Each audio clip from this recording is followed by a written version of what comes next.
Hey folks, it's Marvin Cash, the host of The Articulate Fly, and we're back with another East Tennessee fishing report with Ellis Ward. Ellis, how are you? I'm doing well, Marv. How are you? As always, just trying to stay out of trouble. And, it's kind of funny. We had a couple days together last week, and then you tell me your, crazy fishing schedule bouncing between like mousing from 4 to 4 to fishing like noon to 9 the next day, and then sleeping all day Sunday. Sounds like you've been burning the candle at both ends. Yeah, I was sleeping all day Sunday. I had a guy and his 18-year-old son, and this was after you and your son, and sleeping all day starts to mean something different after you have kids. So, sleeping until 10 feels like what 2 or 3 p.m. used to. And then, in between that, hanging out with the daughter after school, and we went up to a little creek and got a little rainbow trout. And of course, played some pretend pirates. Lots of fishy stuff. Yeah. So, the cool thing is, while I was with you, that hurricane came and amazingly didn't really drop very much rain in Johnson City, but it did kind of mess the fishing up. And, looking at the weather, you're kind of back, kind of like what you like, right? Cloudy, not super hot, for angler comfort only.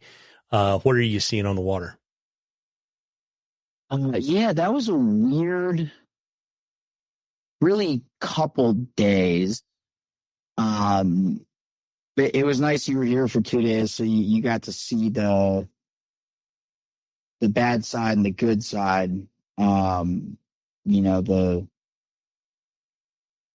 The river just looks different when the bite, the barometer, cloud cover, whatever, when that stuff's going, you start seeing, that fish under the overhang, in the perfectly cast-proof, osprey-proof spot, that wasn't going the day before, and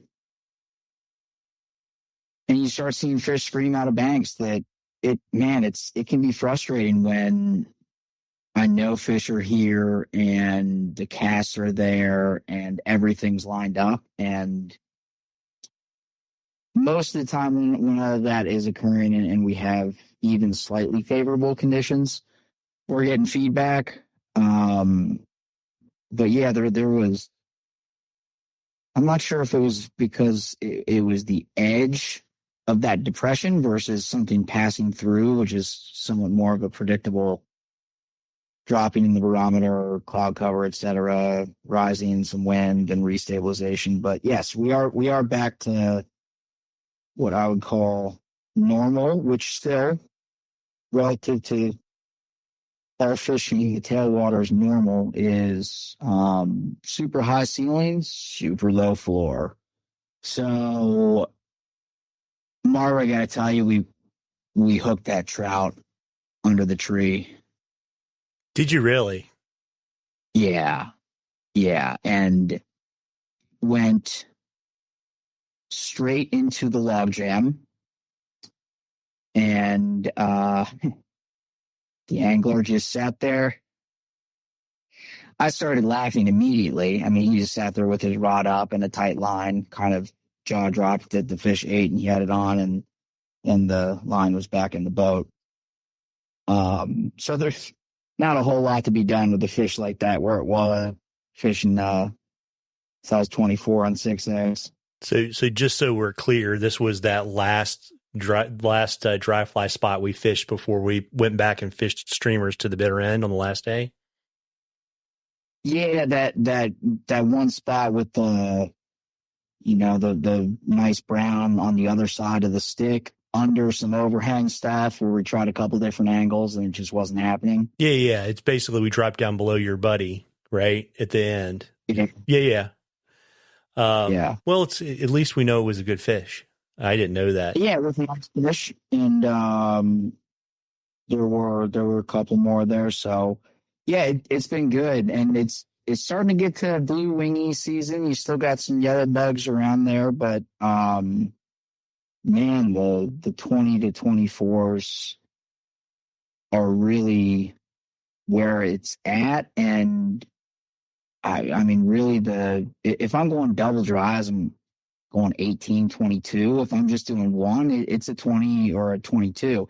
And yes, there are bigger bugs in the water, and sure, they'll eat those. But if you're casting the rising trout, smaller 18s or the 20, 22 dries are smacking fish. Yeah, they were a little snotty though for us. I mean, they were not whacking them, right? And sometimes they were actually, turning around and taking them going downstream. I mean, it's kind of weird. Yes. Yeah, that's that, whatever we want to call it. That I just call it tailwater trout fishing, but there are certainly conditions that play into it. Yeah. So I got a question for you from Brenner. And as we start to think about pumpkin spice lattes, he wanted to get your thoughts on, what you change up from a streamer color perspective as we start to move into fall. Yeah. So it's interesting that you say pumpkin spice latte. I like to just wholesale transition from my whites and olives to everything in a burnt orange palette. And I'm not going to take that joke any farther.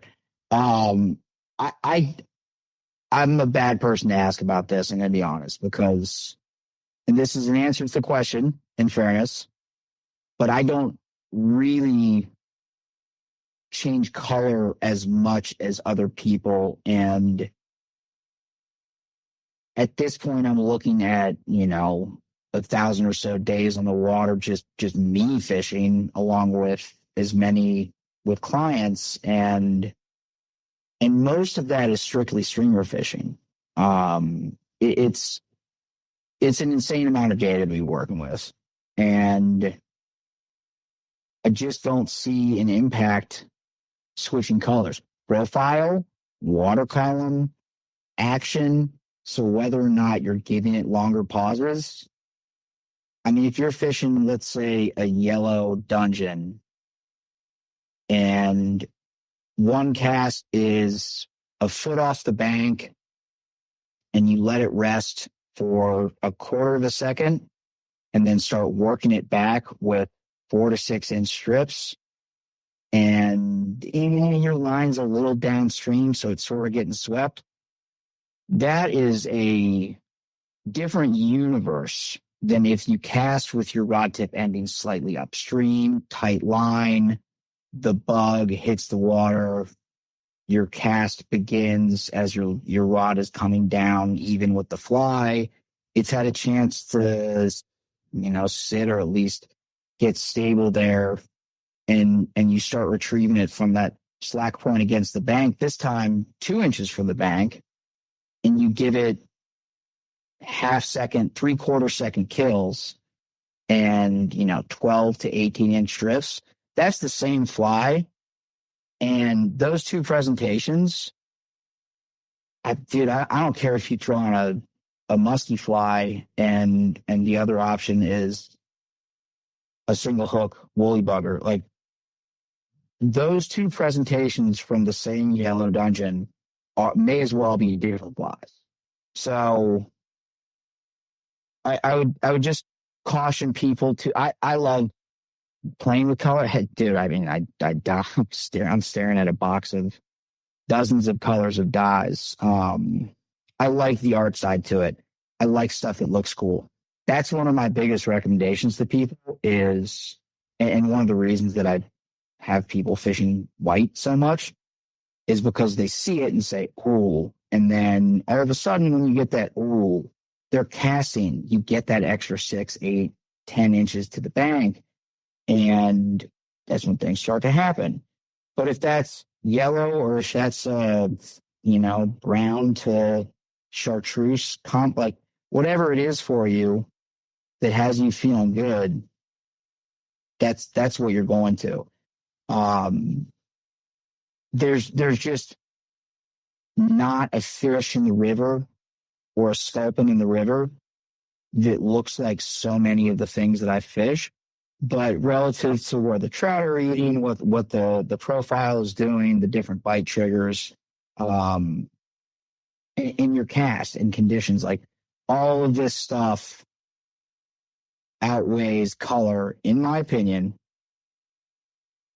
more than tenfold. I would rank that as unimportant, honestly. So, how do I change my colors moving into fall? I don't. There you go. But you do go to Coffee Zen Packs, right? No. As discussed on our trip, if it's early in the morning, you just had your breakfast burrito from the gas station, Coffee's in packs.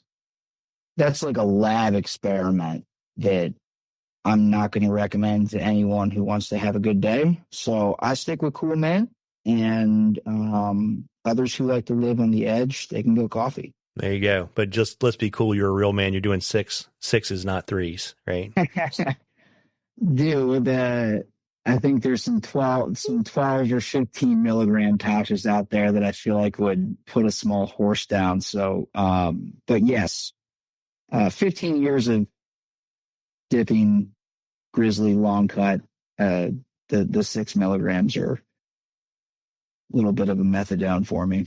Yeah. So there you go, folks. That's a great stocking stuffer for Ellis. And, folks, we love questions on the articulate fly. You can email them to us or DM us on social media, whatever is easiest for you. And if we use your question, I will send you some articulate fly swag. And we're going to have a drawing for some awesome stuff from Ellis at the end of the season. And, Ellis, before I let you go and tell people how to reach out to you and all that kind of good stuff and remind people about the great opportunities in our community, why don't you let folks know that you are going to be traveling and tying in Chattanooga at the end of the week?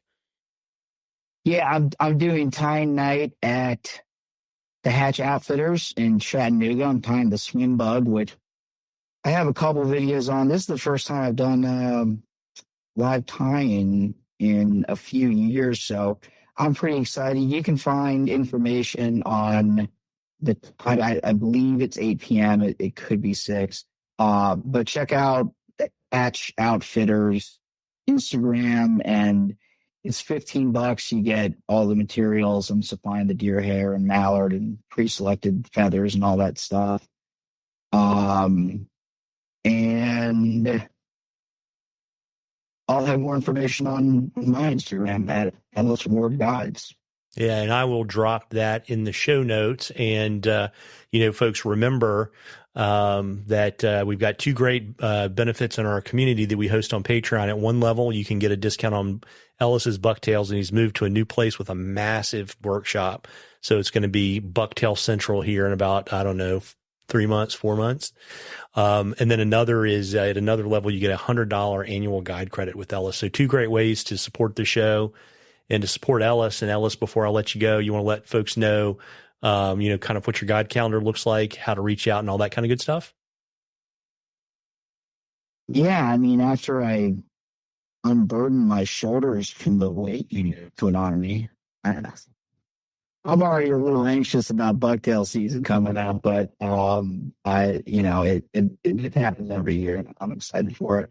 So bucktail flies, guide stuff, that's all at elliswardflies.com.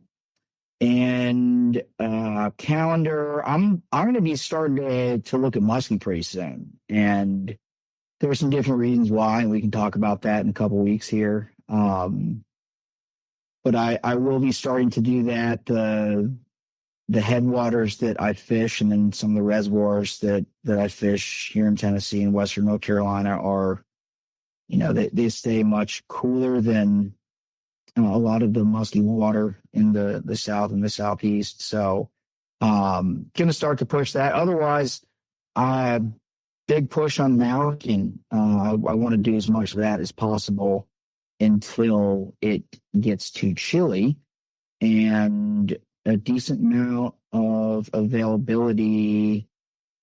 August is a little spotty, but weekends are starting to go in September, so scoop them up. And again, sites elliswardflies.com.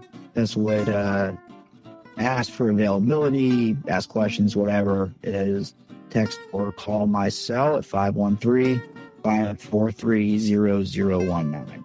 Well, there you go. And folks, as I always say, you owe it to yourself to get out there and catch a few. Tight lines, everybody. Tight lines, Ellis. Appreciate it, Marv.